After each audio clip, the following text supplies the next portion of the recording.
Hello, ladies and gentlemen, and welcome to Mark Isaac Potter Presents. Frankly, I wish we'd started taping this show about 15, 20 minutes ago because a lot of fun stuff has happened already. I couldn't find my interview questions, for one thing, and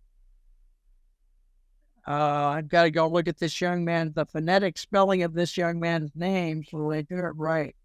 Is it Jamsheed Mistry? That is correct, Mark. All right. God bless you. So, Jamsheed, please tell us about yourself as a person. Like, where did you grow up? Let's start with that. Where did you grow up? And while you're doing that, I'm going to turn my head and try to queue up the questions, okay? So we're both here. It's all good. Tell me about where you grew up and a little bit about your childhood and your teenage years, that kind of stuff. I would be happy. We want people to get to know you as a human being. I should say that Jamsheed Mistry is a environmental scientist. He's an extremely likable guy. Like I told him a few minutes ago, almost to a default. He's probably one of the nicest people I've met, except for Nelson Mandela. No, I'm kidding. I make a lot of jokes. All right. Tell us about your childhood and your teenage years. Sounds great, Mark. Thank you so much for having me on your show. It's an honor to be here. Very welcome. It's an honor to have you here. So, my name is Jamsheed Mistry, and I was originally born in Mumbai, India, but I grew up in Toronto, Canada. It was actually my childhood in Canada, living in a very suburban neighborhood that I would actually begin my journey as an environmental scientist.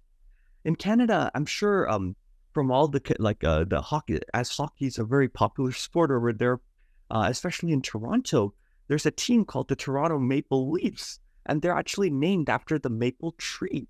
And essentially, in my neighborhood where I grew up, there were a lot of maple trees and beavers and the bees and a lot of wildlife, since it was a very suburban neighborhood.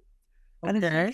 And because I lived in such a close proximity to all these maple trees and all of this different flora and fauna, I ended up really growing up, really having a deep-rooted passion in preserving the environment in these ecosystems. That's very beautiful. That's very gee whiz. So you grew up in Toronto That is correct. in a suburban neighborhood. And I always tell my guests, my viewers, that I have a learning disability. So that's why I seem to do odd things like repeat what you just said. Where did you go to public school, private school? That's right, Mark. I went to a public school.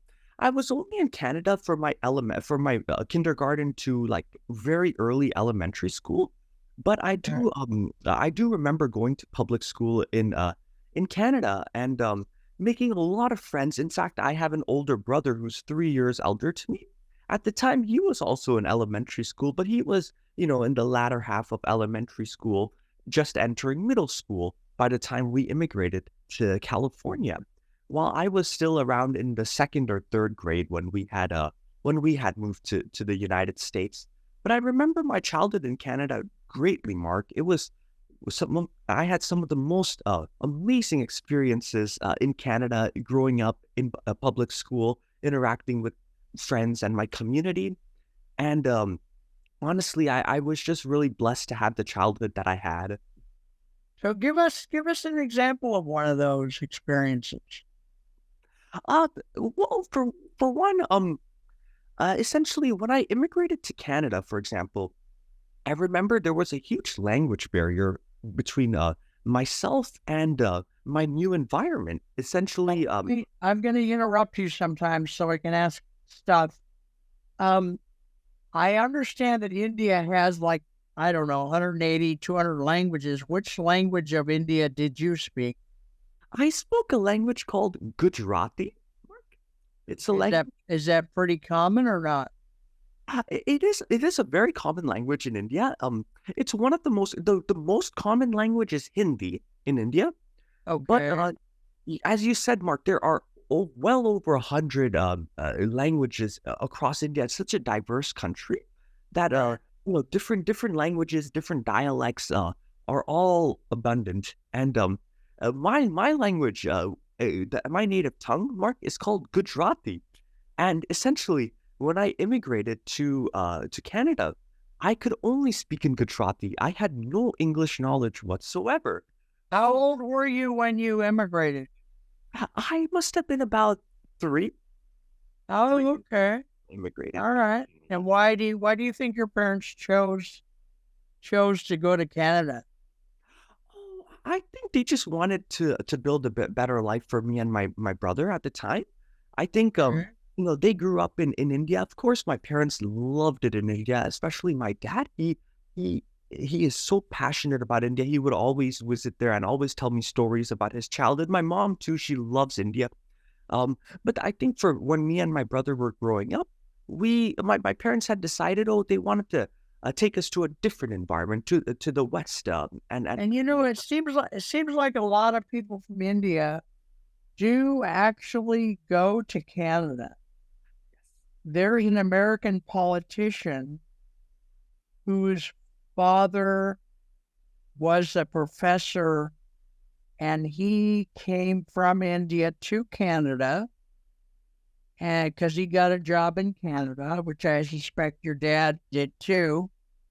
And then they moved to the United States later. So it seems to me like a common path. Do you think it's a common path? um, I do, Mark. Definitely. It's a relatively common path for people from India to immigrate to the West, especially countries like Canada, because I think they're more receptive to immigration. And they actually have a very small population. Canada relatively has a pretty small population, Mark. So I think they're more encouraging about immigration because Right. they want to increase the workforce, the people going to college and getting educated and things like that. When I talk about my college years, Mark, I'll also I actually went back to University of Toronto, even though I grew up or I spent the latter half of my K-12 education in California. I You actually did? did go back for my college studies in When Toronto. did okay, when did you move to California? Let's go back and forth here. When did you move to California? I moved to California when I was about 8 years old in the third grade. I'll be darned. Okay. Um, That's Huh. I was also still very young, so half of my childhood was in Canada, and the other half was in the US, in California. So that's interesting. Your parents would have had to, get naturalized in both countries, Canada and then the U.S. What does your father do? Is he a professor, or what does he do for a living? My father, Mark, he's an accountant. He basically Okay. he does a lot of audits and he basically manages finance. Like he majored in business and Okay. actually yes, Tell he's an tell us about the moment in your life. I think you would have probably still been in grade school in Toronto, perhaps. The moment in your life when you knew that you wanted to be an environmental scientist. the moment that I knew I wanted to be an environmental scientist was actually in the summer of my second year of college. Mark, Okay. in the summer, typically when I was in college, I would always come back from University of Toronto back home to my home in California, and Okay. in that summer in particular, I took a summer course in my local community college. And when I took this summer course, it was a course in environmental science. It was an introductory environmental science course. And prior Okay. to taking this course, Mark, I had I had never taken any environmental science courses. I had taken courses that were very similar, like ecology and evolutionary biology, but I had never taken an environmental science course. And I Okay. just decided that, you know what, this is. I hate to say it, but the reason why I enrolled in that class was to, get credit for my biology major. I love it. See, this is the kind of stuff I like about life. That's And right. up and when people rewrite their history, they don't always tell the stories like in this way that, I did it because of this and this and this. Very fun. Very fun. Thank you, Mark. Thank you. Very fun. Saying that, I originally wasn't even gonna take this class, but it was a requirement for my biology major, and I just Okay. decided, okay, let me take this environmental science course at my local community college in the summer because I have nothing better to do. And I don't know, I love it. I love it. I Great. So it was like an overview class probably at that time, right? That's right, Mark. That's right. A very introductory level course. And Mark, the very first project I did in that class was actually a project where our class got into different groups, and essentially we basically were tasked with a project about selecting what natural ecosystem California as a state should adopt as its state ecosystem, because How bizarre. California, yeah, California, Mark, is a very diverse state, very big state, and there are different ecosystems. Like there's a desert, like in LA, Right, right. and there's the redwood forests in the Bay in Santa Cruz, and then there's so many mountains and just so many different types of landscapes. It's so hard to pick one single ecosystem for the state of California. And in my Right. my group decided to select the redwood ecosystem, the redwood forest ecosystem, as the ecosystem that California should adopt as the statewide ecosystem.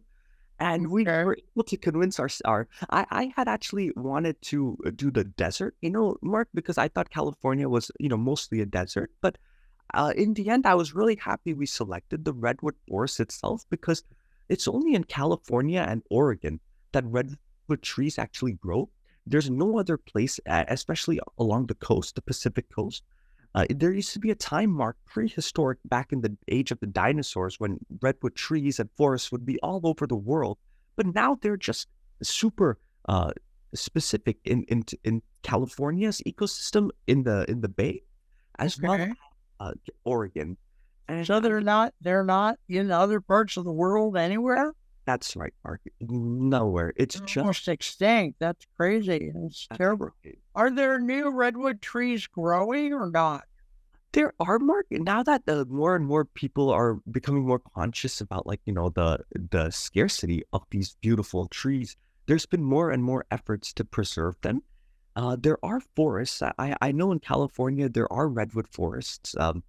In fact, there's also a city in California called Redwood City, and I'm sure that redwood in that city for sure. So Uh, where are these new redwood forests being grown? Where are they being grown? Typically, Mark, they grow in very coastal environments. They can't survive inland. If the more inland you get, you Okay, so what would be some, cities or counties where that's happening, and how many redwood forests do you think they're currently creating? One or two or 10 or Mark, I would say, in terms of cities, with cities like San Francisco, like the coastal part of San Francisco, not yeah, yeah, yeah, yeah. the near the Okay. bay, San Francisco, Santa Cruz. Um, Okay. I would say that cities like San Jose, these cities tend to have a very diverse array of climates and basically conditions that cater towards a redwood forest ecosystem. And Okay. essentially, in terms of how many I think are growing, I would say only a handful, at most five redwood forests, honestly. Okay. Or All the right. So you took your first environmental intro class as a sophomore. Then at that point you decided to become an environmental scientist. So what did you get your bachelor's degree in, first of all? I did my bachelor's degree in biology and environmental science. Originally, Mark, I was only going to do biology, I was only going to do life sciences, and I really wanted to do Right. like being a laboratory Yeah. assistant, Okay. some biotech. But Mark, I ended up deciding to double major in my after taking my this environmental science course. Oh God, In my sophomore a year. So glutton for punishment, we say here in the States. I Glutton know, for punishment. button for punishment. That's right. And this is at Toronto, That's right. This was University of Toronto. So where did you get your master's? my master's, Mark. I got it at a university called San Jose State University. San Jose Okay. State University is actually part of the California State University system. How like Okay. there's the University of California system and the Community College California system. There's also the state universities that California has in the middle. And essentially, Mark, I went to my local, like San Jose, since I live in San Jose, Mark. Right. Right. I, Okay. I, Very nice. I And you that was in. Did you get your master's in a certain aspect of environmental science or what? no, no, Mark. When I did my master's, Mark, I did specialize in climate adaptation, climate mitigation, like how can we reduce heat waves and promote sustainability. But honestly, Mark, when I took my courses, they were widely arrayed. Like I took courses in like environmental theory and Okay. Okay. philosophy. I took All right. courses in geography, Mark. I took courses in a whole bunch of different fields, even urban. So you got your master's. Now we have not, ladies and gentlemen, talked very much, Jamsheed and I. I mean, not about the show. We've talked quite a few times, but have you gotten your doctorate as of yet? Not as of yet. No, Have you started your doctorate? not yet, Mark. I do intend to do it next year. Okay, now have you gotten a job offer? Did somebody tell me or not? I did, Mark. I did. Yes. Right now, And want to tell us where you got your job offer? You're working at McDonald's. So I'm kidding. Kidding. I'm I wish not trying to offend you. I really enjoy trying to be funny or what I think of as funny. So I would love to work at McDonald's for no. When you love to work, where did you get where did you get your job? So, Mark, thank you. Thanks for leading in that direction. So, Mark, my job is at a company called Recology. It's actually a waste Okay. company. Mark, I've where heard of them. I didn't expect to have heard of whatever company you work for, but I've heard of Recology. They do some aspect of recycling, right? that is correct. Mark. That is absolutely correct. All right. Mark, I'm not surprised that you've heard of them, Mark, because it is a very popular and famous company. It has different, of course, it's typically situated along the west coast of the U.S., but even on the east, there are Recology. It's all over the country and even Okay. All Canada. right. And Yeah, you mind? Would you mind telling us what your assignment is there? What do you do day to day, or not? I would be happy to, Mark. Okay. My job is as a waste zero specialist. That's the title of my job, a waste zero. Okay. Okay. What does that mean to those of us that speak English? So basically, Mark, what I do as a waste zero specialist is I reach out to local businesses and local residents across the city, and I basically just inform them about composting and why people need to start adapting composting, as well as how they can like effectively recycle. Right now in my city, Mark, the recycling is free. Like they don't charge for recycling because they want to Okay. incentivize more people to recycle. Incentivize. Yeah. Okay.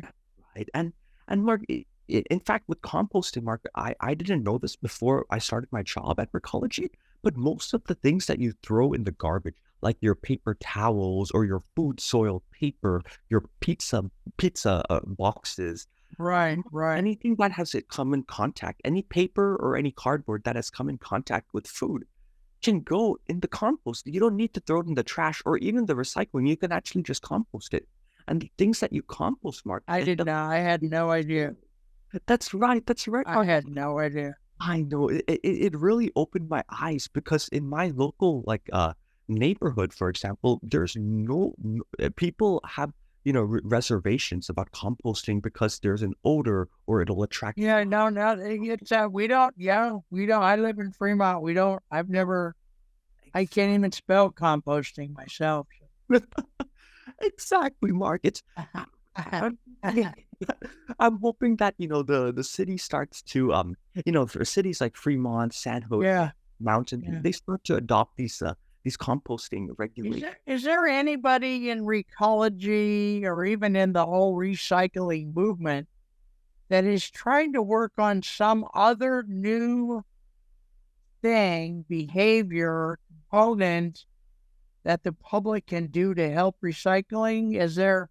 Because I find recycling. We do recycle. We have a recycling bin. We have a raw bin, raw sewage bin, or whatever they call it, and we have a one for plants over here too, separate. But I find it. I mean, we do it, okay, but I find it arduous to do because when I grew up back in the 1800s, I grew up with Abraham Lincoln's father, but we didn't do recycling. So is there anything new that do they have like a little think tank over ecology that tries to work on new behaviors they can introduce to the public to advance and forward the whole recycling thing or not? Absolutely, Mark. Absolutely. Things are always changing and evolving. The way that people recycle. I'm sure when you were a child, Mark, it was much different, for example, than what we do now, and I'm sure 50 years from now, Mark, it'll be even more different, Yeah. cycle and evolve. There's a saying in the waste management field, Mark, that when people transfer their jobs, like they just get recycled, they get recycled. Ah, ah. There's actually a saying that Oh God, in help the me. waste Oh, management Lord. field, you Okay. just get recycled, Wow. and it's a beautiful question that you asked, Mark, because honestly, recycling is so important. People don't realize that yes, you can get a carton of milk, for example, but let's say the milk expires and Yeah. you want to just recycle the carton. Right. But most people, Mark, they will just keep the milk in the car. They won't dispose of the milk in their sinks. They will Right. just dump the carton with the milk in it, so that when it gets to the recycling facility to get sorted out, it just bursts, and liquid Huh. never be recycled. In fact, if liquid gets into contact with cardboards and other paper, that loses its value to be recycled. So it sounds like more education of the public is needed. How could we do that in a way that that make it palatable, that they'll actually listen to it and try to take it in? How do we do that? Exactly, Mark. Education to the public is so vital, and that's the whole reason. In fact, as a waste zero specialist at Recology, Mark, that's actually part of my job is to reach out to these different residents and communities and businesses, and basically just encourage them to adopt sustainable waste management practices for recycling, composting, and throwing in the trash. And Mark, Okay. that's the beauty about education and outreach. It's basically a very it sounds easy, to recycle cardboards and paper It's and not, but it's it's not. It's so not. For the average person like myself, not easy. exactly, Mark. It's definitely education is needed and more people because Yeah. Mark, it's just it's really important for everyone to be on the same page. Mark, even as you said, you're from the city of Fremont. Mark, I'm from the city of San Jose. And I'm sure that Fremont has its own different, things, their own policies about what goes in the recycling, Right. Right. what San Jose has. And it's sad that so many cities in such close proximity, Fremont and San Jose are very close, and it's so sad that that they have different policies for what goes where because it makes no sense. Everything has to Do just you be. think it should be state? There should be a statewide or what? I do, Mark. I really do. I think if it's based on local municipalities and local cities, it's just going to cause more confusion. Like if you Is look, there any action toward in the legislature to make I that a statewide thing or I not? I believe there is, Mark. At least the ball is rolling on that. Like in terms of compost, for example, there's a new statewide law called SB 1383. SB stands for Senate Bill, and Okay. 1383 Okay. is just the number. And Right. basically, Mark, what Senate Bill 1383 does is it basically encourages and it makes it mandatory for businesses, especially restaurants and other places that produce a lot of food waste, to Right. a compost bin like in their Okay. enclosure. Okay. And is Okay. that's a statewide regulation. That's a statewide Okay, good. bill. So we're gonna be running out of time here a little bit. Ladies and gentlemen, I know you all may not watch every single show, but just in case you do watch it, because we're gonna do a series, and I don't know how many shows, but we're gonna do several. Number one, we have a whole list of very deep, complicated questions to ask Jamsheed in the next few shows. This first show, I just wanted to kind of introduce him and give you a sense of him as a person. Um, what else can I say? That's about it. There was something else, but I don't remember what. But Jamsheed, I really like what you're doing. I want to thank you for choosing this type of work for your life's work, and we're gonna have fun doing these various shows. And ladies and gentlemen, that's Mark Isaac Potter Presents. You can hear my machine telling me that that's the end of the show. So I like that sound, so I'm going to leave it on there. Plus, it makes the show more unusual. So this has been Mark Isaac Potter Presents with our guest, the environmental scientist Jamsheed Mistry. This is part one of 722,000. And we will be back later. Thanks for watching, everybody. Thank you. Thank you, Thank you Jamsheed. so much. Thank you.